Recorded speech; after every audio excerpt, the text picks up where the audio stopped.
This plant was the brainchild of my father, Andrew Gotianon Sr. It holds a special meaning for us because it was his last major endeavor. So it is with bittersweet emotion that we inaugurate it without his physical presence.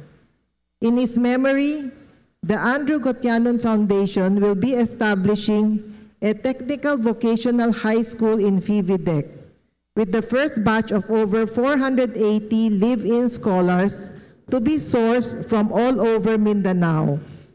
In partnership with ERDATEC and Xavier University, these scholars will provide the much-needed skills to support the industries in Mindanao. This project will be started soon and will happen during the Duterte administration. Ladies and gentlemen, at this juncture, we will witness the presentation of the dedication marker for the late Andrew Gotianon Sr. May we request President Duterte, Mrs. Mercedes Gotianon, and the family for a photo opportunity. A big hand, please, ladies and gentlemen. Thank you. Thank you very much. Thank you very much, President Duterte, Mrs. Gotianon, and Mrs. Yap. Ladies and gentlemen, the next part of our program is the unveiling of the inaugural marker of the Philinvest Development Corporation's Misamis 3x135 megawatt CFB coal plant, to be led, of course, by our President, Rodrigo Duterte, together with government officials and members of the Gotianon family.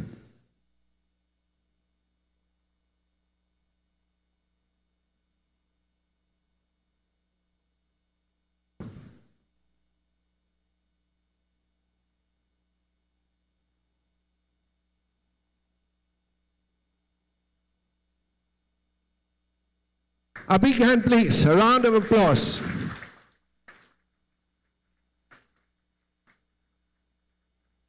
Thank you very much.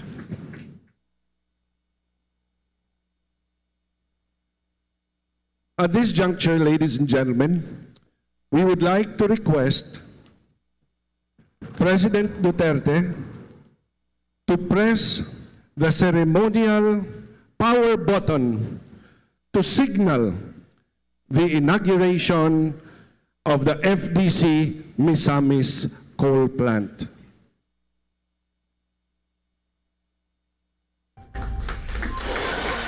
This power plant is already connected to the Mindanao grid.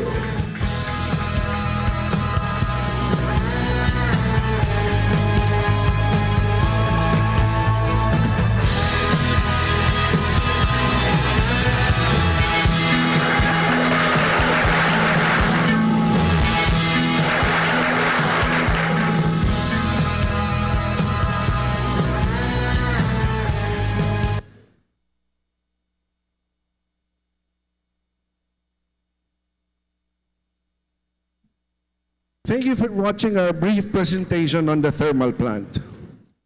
Ladies and gentlemen, at this point, may we call on Datu Abdul Kair Dangal Alonto, Chairperson of the Mindanao Development Authority, to introduce our guest of honor.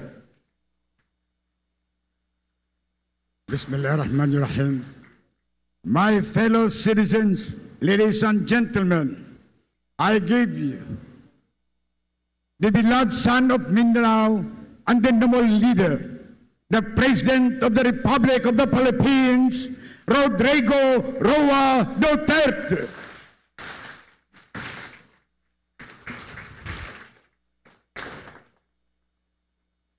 Kindly sit down. Salamat. Governor Emano, Representative Onabia, Representative Oy, Representative Rolando Oy, Representative Maximo Rodriguez, Representative Lord Alan Velasco, the committee sa Energy House, Abdul Khair Alunto, one of the cabinet members were here. Mrs. Mercedes Gutianon, the chairperson. Andrew Gutianon, Josephine, Jonathan Michael, Edward Gutianon, Mr. Jesus Alcorda, chairperson of the board. Mr. Mario Pangilinan, Mayor Jenner Rosaliti Oy, Mayor Hector Fernando Giordimano, my beloved countrymen, good afternoon.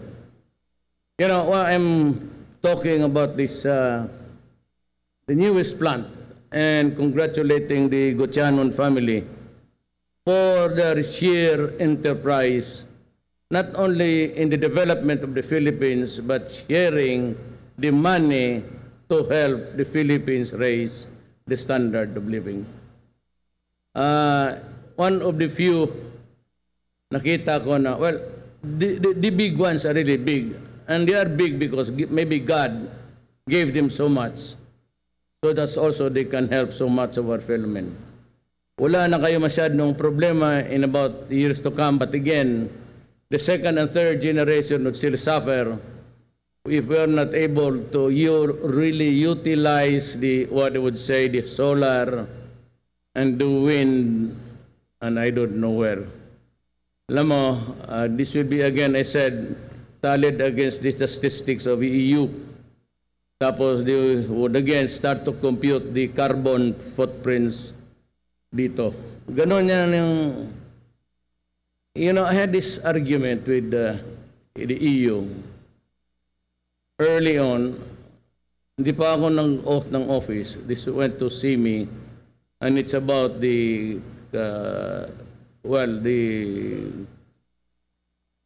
campaign to reduce carbon in this planet because of the so many changes in the weather, and it was the Kyoto conference. It was signed, but last to sign was, I think, China, Russia, and the United States, and most of the heavily industrialized countries. That is where I said the hypocrisy and sometimes the stupid inconsistency itong mga industrial powers. They want to lower, but they also want us to go lower than usual. So they would want to delimit, and we cannot raise higher than the ratio that we've been using. You are used to. So pagka saka tagamay. Now, if we want to industrialize our country, because we were left behind by so many generations, you have to keep up with developments. And the vow right now to use is coal. Why? Barato, it's available, although it is maybe deleterious to the whole of the climate of planet Earth. Now, this is the problem. Sila started very early. So, upon the dawn of the industrialized era of this planet, sila yung mabibilis, and the consumed oil, the fossil fuel oil, bunker, lahat diesel, sila yung tumaas na daan. Sila yung bumubuga, and they took them years to do it. Now that they have changed the climate, because we were then poor, and we had nothing, gusto lang ngayon tayo, gusto natin umabot rin sa kanilang parang kayamanan. So sabi lang, huwag masyado kasi nagpupulute tayo ng air. Kami mag-control, kayo kontrolin. Pero kung anong atas, huwag kang sumubra. Sumunod ka sa ratio and proportion. Sabi ko, mga gago talaga, umalis kayo dyan. Kaya galit sila sa akin. Nga, they want me to investigate the human rights. Katawan ng mga puti. So what we do now is we go to China, and rightly so. China is in good faith. Yung historical naman yan. Sabi na, hindi naman yung kanya. Ng mga leaders ngayon. So, there is their arbitral judgment because may contest dyan. But nung nanalo na tayo, may dalawang options. We go to war para kunin natin or we talk in peace. Remember that anong pinag-awayan yan is that territorial. Ang territorial natin at lahat ng bansa sa buong mundo, it's the 12-mile limit from the coastal shores where the water would rush in and rush out during high tide or low tide. Itong dito sa Scarborough is the entitlement. Lahat namang bayan sa buong mundo, we agreed na mayroon sarili tayong fish fund. Ang ating dyan, ang sinabi ng China kasali sa kanila, yung ating fish fund. Lahat sa mundo may sariling fish fund. So that is the sovereign entitlements, mga isda, marine life. Kasi yung tubig ganon, sa ilalim yan, ito yung coastal shores. Sa ilalim niyan, tawag nila kantil, yun, may tubig pa yan. So pag gano'n yan, these are what you would call the continental shelf. Hindi yung pagkita mo dyan, maglakad ka sa beach, na dyan, mismo nga, wala ng lupa. May lupa pa sa ilalim niyan, meron pa yung papunta ng, that is the continental shelf. And that is the basis of our claim for the sovereign entitlements. So, hindi naman tayo pwedeng mag-gera. Mag-usap na muna tayo. And there will be a time. There is always a time in this world. A time to talk, a time to war. A time for bloody, and a time for to be purified. It's not the time because we cannot depend on anybody except us. I do not expect United States to die for us. So we'll just have to navigate our way around here. Me, I'm willing to talk. I'm going to China because I want. Then, kung kami na lang doon, I will present the problem to him and I would say to him, this piece of paper, the Trevor Award, we do not go out of the four corners of this paper. We talk. Ganoon, pero hindi ang pagtapang-tapangan tayo. Negosyo na, kita mo, tulong sila gawa ng power plant. And just imagine if we can get their help in the years to come. It's not territorial. Kung territorial, matagal na tayo nagpapatayan dyan. It's the sovereign entitlement. But one of the things that I would demand, if I go to the mainland China, is give us back our fishing rights. That's one. Non-negotiable. Pobre among mga kababayan eh. So then, whatever, kung gas, meron doon ang agreement between China and the Philippines during the time of, those the representatives energy. Di ba? Oh. Hands up ka agad, ma-absent ka. We had this scientific, it was supposed to be, actually, it was just legalist, tokatis lang yun, diplomatic way. So really, towards a joint venture. Nung umakyat si Aquino, tinabla niya. So kaya galit ang China. Galit talaga sa kanya. Ngayon, sabi ko usap tayo. But there will be a time. But just like what the Bible says, mga Kristiyanos, there is always a time to talk, a time to be nice, a time to be angry, a time to be ugly, a time to be beautiful, a time for peace, a time for war, a time to be born, and a time to die. Hindi natin pwede biglain ito. So we would like to thank China, the Gutianon family of Chinese ancestry, mine also, and we would only aspire for one nation. I will not obey to the unreasonable mandates of whatever mga EU dyan. EU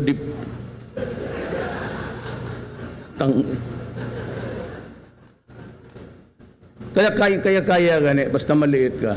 Well, not me. Kaya ngayon, example ko lang, paalis na ako this human rights. Davao was very topsy-turvy. When I became mayor, I said, kayong mga kriminal, mga durugista, mga adik, mga udaper, umalis kayo. Kasi pag hindi, talagang mamatay kayo. Now, bakit nga maraming patay? You know why? Hindi yan sinasalvage. Kagaya niyan sa Manila ngayon. Kasi ang pulis talaga takot yan. Anak ka ng...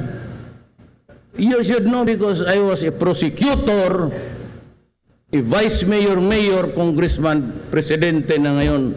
Kung bakit, ayaw ko dumating ako dyan. Pero basta ganun ang laro. Takot talaga ang pulis noon. Kung hindi mo sabihan ang pulis, hulihin mo, go after them, arrest them, and if they present a violent resistance, kill them. Yan. With those words, maraming patay ang Davao. Kaya yung lumaban talaga, namamatay. Pero sabihin mo na patay ko, nakatali ang kamay sa likod ko. Those were the handiwork of their co-conspirators dyan sa droga. Kasi bago kami nag-umpisa, sabi ko, hulihin mo ito, tapos ituro mo yung isa ang nagpiyait sa iyo. Yung isa naman, ituro mo siya yung nagpabilis sa'yo. So yung binabalot na yung tinotorture, hindi trabaho ng gobyerno yan. Bakit may balot na hindi naman nagpuproduce ng mami ang gobyerno? Barilin mo lang dyan. Iwanan mo kung gusto mo talagang extrajudicial. But most of them were really because ang police talagang agresibo na. Kasi sinabi ko, go! At saka kung ano ang mangyari, as long as it is in the performance of your duty, duty connected, and when your life is in danger, patayin mo. Huwag kang mamatay kasi pagdating ko, ikaw ang barilin ko. Totoo. That is really my language. Ngayon, they've been using it. Ngayon, hanggang ngayon, doon sa iyo, that is known to issue warnings of killing criminals. Sabi ko, fuck you. Why are you threatening me, including itong rapporteur ng Amerika? Why are you complaining so much about me threatening the criminals of the drug syndicates? If you consider the fact that we have now 3,700,000 drug addicts, by that number alone, it would tell you it's a very serious crime. Tingnan mo ngayon na wala ng addict. 60% reduce ng kriminal. Wala, pero maraming patay. Pero yung mga addict, kasi yung addict, 6 months to 1 year magamit ng Cebu.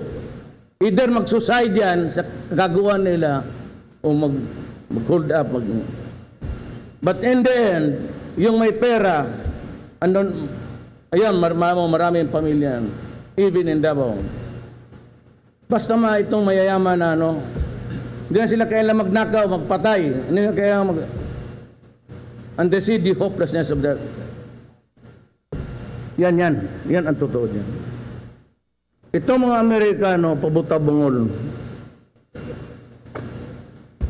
Takutin pa ako na, bakit hindi ko sila putahin? Noong mayor ako, it was all right for them to criticize me. You know, you have a mayor in that Mindanao Island who's very talkative about killing, so easy. Okay lang yun. Kung presidente ako, lecturean ako ng putang ina niyang rapporteur. Tapos sabihin ako you know, there is no crime at all in the Philippines which says, I cannot threaten criminals or else I will go to prison. Walang crime nagsabi nga bawal magsabi ka kriminal. Kayong mga terorista. Kayong mga ano. Tapos ako ang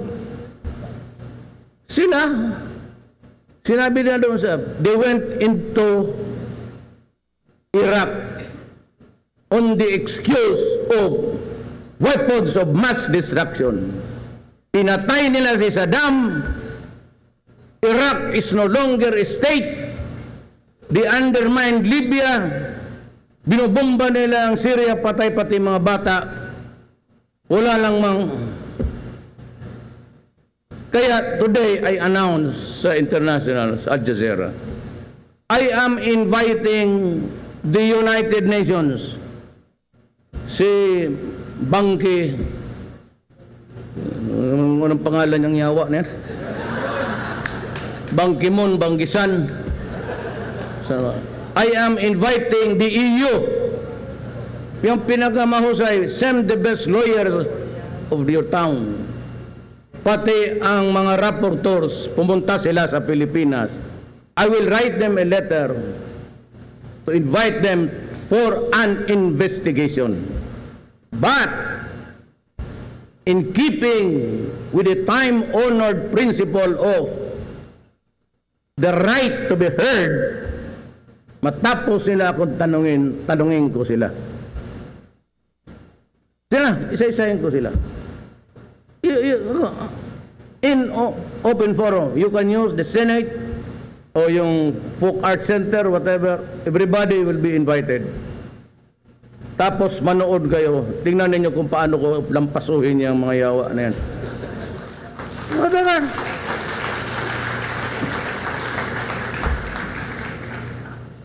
Una ko lang tanong sa rapporteur, I killed thousands? Or what was the name of the first victim? What happened? Where? For what reason? How was it done? What time was it? Ito si Obama, papatay yung mga blacks doon.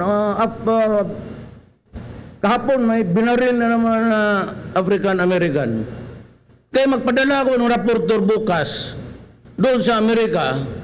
Tanungin ito, bakit pinagbabariling itong mga itim dito? You know, tapos sabi ng Britain, sabi ng Germany, di warningan nila yung Arabs.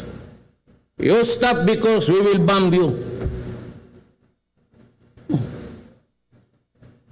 Ang tinatakot ko mga kriminal, itong inyo, mga bayan ng mundong ito, ang mga kawawang Arab, mga Muslim, pinag-aapi-api ninyo. The Middle East is a destroyed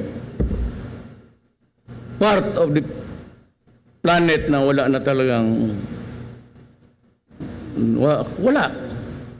Kasi yan sila, kaya ako nagmumura. Kasi kung sila, akala mo with all the pontification and every word that they utter, they would like it to be treated as an ex-cathedra thing. Kung sila marunong tayo binababoy, bakit ganon? Politika yan eh. Galing yan sa Davao. It started in Davao as a political issue. As a matter of fact, go to Davao, yung DDS is not really, DDS was during the time Sparrow versus the DDS of government. Yan, hindi akin yan. Tapos in-adapt nila na adapt sa akin, sinakyan naman itong mga oposisyon nung eleksyon. Okay lang yun. Ngayon hanggang ngayon, kita mo, Dilima, she was 7 years chairman of the human rights. Binibira niya ako. Hindi pinagpahin ng kaso. The Secretary of Justice, she was building a name at my expense para popular. So what now? Tingnan mo. She was not only screwing her driver, she was screwing the nation. Yan ang, kita mo na. O ngayon, sana yung human rights. Kaninong papel ginamit ninyo para sa investigation?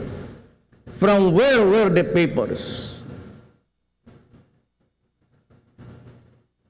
Kaya mahirap yung gano'n.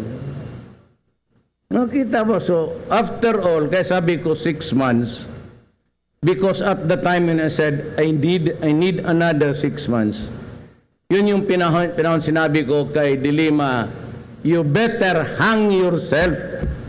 Kasi nandito na sa mga kamay ko yung, sinabi na nila, tinignan ko na.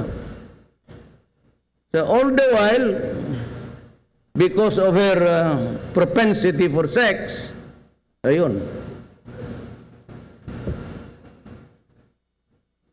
Ngayon lang ako nakita na babae na lumabas sa buong social media, nakangiti pambuang.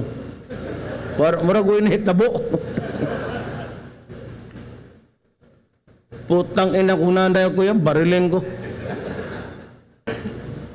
God. Yan nga, that is a lesson to be learned somewhere. Tapos sabi ito mga BB plus credit, walang pakialam sa inyo. I'm formulating a new foreign policy. I'll be neutral. At saka yung sabi ng Amerikano, magpatrol-patrol dyan sa China Sea. I will not allow the armed forces to do that. Stop it. Why should we go into joint patrol? Tapos nagkagirap. Pag nagkagira, saan ang battleground? Diyan Palawan. Kalukuhan yan. Magira lang kayo dyan. Okay na kami dito pa. Inaugurate na lang kami. Kung mayroon kami nito, you know, I'd really be happy if I get to be invited so many hundreds of kilometers away. I would still go there. If it's relevant. You know, itong electricity, it is really the Carabao. Pag wala kang energy, patay ka. And to me, this would alleviate, including the Zamboanga Peninsula. Hirap talaga sila doon. Almost every now and then, hingi ng tulong for a redistribution of the power from the grid. But with the surplus now, hindi nga surplus, kulang pa rin. But more or less, may stabilize na. For now. But we never thought that Mindanao would develop so fast that in a few years would be starting again to tinker with, but maybe in the fullness of God's time, we would have something like a solar or better technology, but not expensive. Walang question yan. They are available. But whether or not we can operate them at a cost that would give you the return of investment for a few years, I don't think so. Well, I'm not trying to be an actuarial thing here, but mahirapan. So, hindi naman kasi ang mga investors, they want to get back a little of something. Maybe on the 3rd year, 4th year, they would have the profits back slowly. But if you're saying that itong ganitong klaseng, it takes time, takes money. But again, I would like to thank the Gutiano family for this grant and everybody connected with it. And the Chinese, you will see me more often in China. Saka totoo lang, pag iniyaya ka dito sa mga Asia country, makita naman ninyo ang preparation sa banquet. Doon, buhugan ko lang yung sagbutan o mga salad-salad. Dito na lang ako. Diyan na lang kayo. So again, I'm here. I'm happy to be here. I think this would I would have the command conference with the police. Just a reminder to them also that I'm not happy with what has happened. I'd give them a more ganito ha. In a scale of 1 to 10, we have achieved something like about 5. But most of the drug ngayon, even dito sa Cagayan, if you want drugs, your source of communication, the critical communication will come from your jails. Ang transaction dito sa droga sa Pilipinas, almost 95% still being cooked inside prisons. Puro Chinese. Kaya hindi ito maghinto itong mga yawa, ano ito, bahog ko na sa boiler diya. Sabihin mo sa kanila, translate mo. I have no problem. My grandfather dito. Chinese yun. My grandfather was really Chinese. When he was naturalized, he took after the name of his lawyer, Attorney Roa. My mother was a Maranao, taga-Iligan. Pero yung mga half-sister niya, talagang Roa rin. He was really Roa, but he was really Chinese also. Most of the time, and there was this naturalization proceeding, yan ang ginagawa nila eh. Ina-adapt nila ang mga pangalan ng mga abogado nila. So wala akong problema dyan sa mga Chinese na yan. Papaghinto, bahog ko na tanan diyan sa. So I'm happy again. I won in this place. I'd like to thank you for giving me the support. Sabi ng Al Jazeera dito, can't you not be a statesman? Sabi ko, no, I'm just a small town mayor. My mouth is rural. I never took a course of statesmanship, and I do not intend to be one. I just plainly, if you'd call me mayor, I'd be happy because that's almost my appellation. Parang palayaw ko na for the 22 years that I've been mayor of Davao City. Mas komportable ako tawagin mo akong mayor. But wala ako, I serve. What I promised you, I will do. No corruption in government. Tinanggal ko na ngayon ano dito eh. I've said so many stories, hindi na ako nakatiis. And I have accepted so many courtesy resignations. Most of them sa regulatory bodies. Regulatory yung FTRB, itong customs, BIR. But I promise you, it will be a clean government. And I hope to stop drugs somehow and criminality. Okay na ang bansa natin. Paski ganito lang ako, okay na. Never mind about dyan sa labas. Sabi na, unpopular ako doon sa Europe. Hindi ako mayor ng Europe. Mayor ako ng syudad noon. Ngayon, presidente lang. Pilipinas lang naman, presidente. Okay yan. Maraming salamat po. Daghang salamat. Atong tagaag masipang pakpak ang atong halangdong Presidente Rodrigo Roa Duterte.